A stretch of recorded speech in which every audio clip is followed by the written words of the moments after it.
we really think about analytics and data-driven decisions around the modern workforce.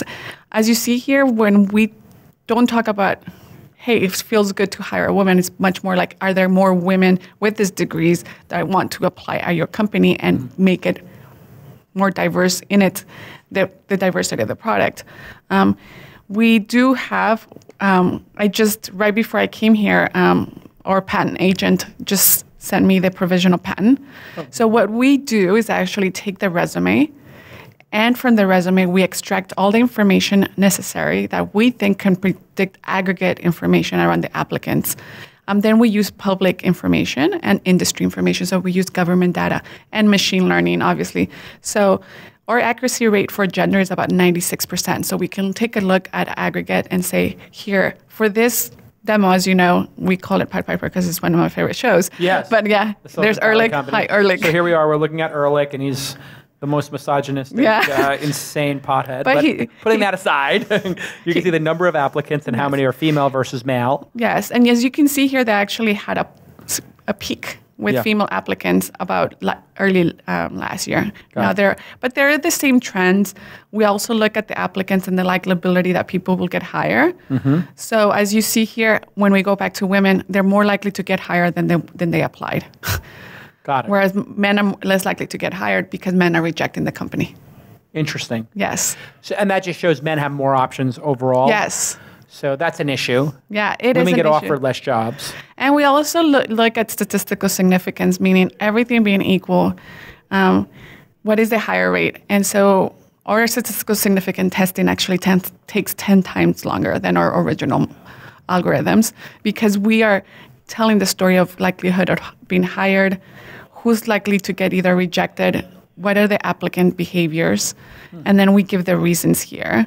Because people now are tracking, hey, why didn't we hire this person? Was it relevant experience? Didn't have relevant experience?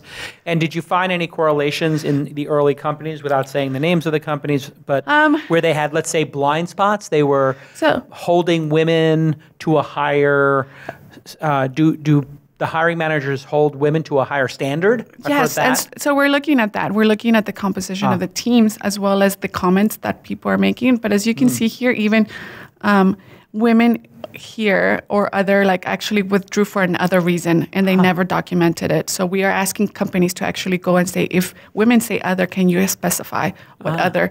Was it, there was no time. And then here, obviously, you see men will withdraw because of the timing. They're just like, we're not interested, whereas women, that's less. Right. So, about 20% less times are women saying it's bad timing.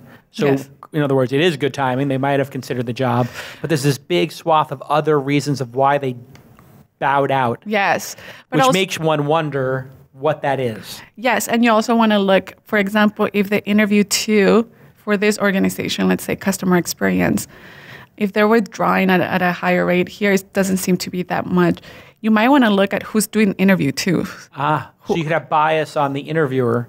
Yes, whereas some of them are process, so application reviews, process tools, resume reviewing, phone screen is a human, interview one may be a technical test. So really this is workflow for interviews, and it's valuable to do this independent of gender or ethnicity, but it does give you some insight if you are knocking people out or people are opting out based on one of these things. And we do it, this is all our own models, so it's 100%, so we take all of the historical. So you can even look at, nothing of this is self-reported. It's the information we've taken from the resume and public information to make these predictions.